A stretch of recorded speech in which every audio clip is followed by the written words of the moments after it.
Kasto iti kadirakkel apo datoy red onion iti Bintar Ilocos Norte ket agapura iti panag-apit dagiti taga Bintar gaputa lumakan datoy presyo iti daso na iti makinuman ni Manang Marilo Cariaga. Mrs. anat ti reaction tayo kadatoy panagbaban iti presyo iti sibuyas.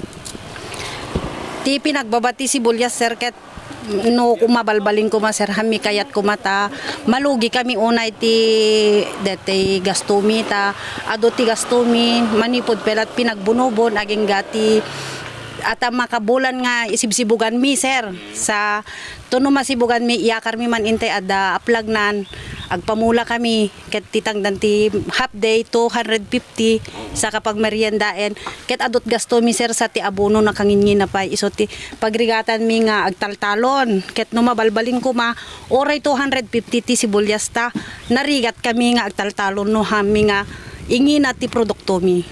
Dakil tinagbaling apekto dato imported nga sibuyas kasi mareken. When sir isot rigat na met sir deta ta adamet importen ket dagiti produkto mi oray basit kuma no nangingina dikat adomet lat paglakwan mi. So manumet iti namnaman tayo nga logi dato pa nagmula. Ket no tilogi mi sir ta basit met timula mi ket umababot at 20,000 tilogi mi sir ta adot mula mi ngem deta nga rod nalayos met sir. Ay di pa nagmumula. Wen sir. So, nakamula kami ngem nalayos sir aket awanen. So basit ti naapit yo. Wen sir. Ket te pagapapitan mi ti 2,000 kilos tilang naalami narigat pa at 300 kilos. Okay. So kaano pa nga nag 180 presyo? Idi kadetoy detoy lalawas sir. Ta adomet ti umay agpaspasyar adomet ti. Amo ti presyo at merkado. Wen sir. Idi kwa sir aket bagada pa iti 70, 90 angem apo hang kami met mapanpel agparot sir ata syempre ket nalakamet. Oo. Aket awan met mabagbagi minukuan iso hami nga pela pinarparot sa hanmet pela malagaw sir ngem itatan aket talaga malagawen sir at kakastoy met ti kadalakkelnan. Masapol nga ma-harvest. Wen sir gagangay mas harvest ti kastoy nga bulbulanin sir. Sa sino mo dito umay agat-gatang dito pwesto yo. Ti umay aggat-gatang ito sir aduma taga pasukin, taga badok, taga pinili. Basta no anat lumabas tama kastan data presyo dumagas damit no kanser. Dato nga pa nakalugi yo Mrs. Into next year agmula kay tulat tamet lata. When sir ata isomet lat pagsapulan mi sir awam met sa bali pag-ubraan mi no han inti taltalon. Tada da kami aket hang kami met nakabasa di kat taltalon ti pag-ubraan mi sir. Ura to no may chambayo ket drakkel datoy maganan siya yo met. When sir no adda pinakatsamba angem deta no tumudo ta agleba maibus manen.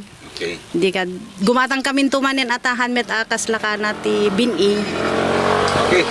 Ni Manang Marilo Cariaga apo kita medyo emosyonal da kadatoy panakalugi biglaan nga panagbabat presyo iti sibuyas sipot simang pet dagiti imported nga niiwaras ang kaliti merkado iti intero pagilian a Pilipinas ngem ti sibuyas iti Bintar apo ket kasto kadakkel na nalabaga ang anat pagdiferensya ko DJ imported ken local misis na ano datoy Na no da kami lang nga may sa sir naan naglata dagito mula mita awan onay tilang ikarkar gami sir ket abono lang deta lang wen sir awan pay ado is spray kada na abono lang ti talaga nga pang-anami sir.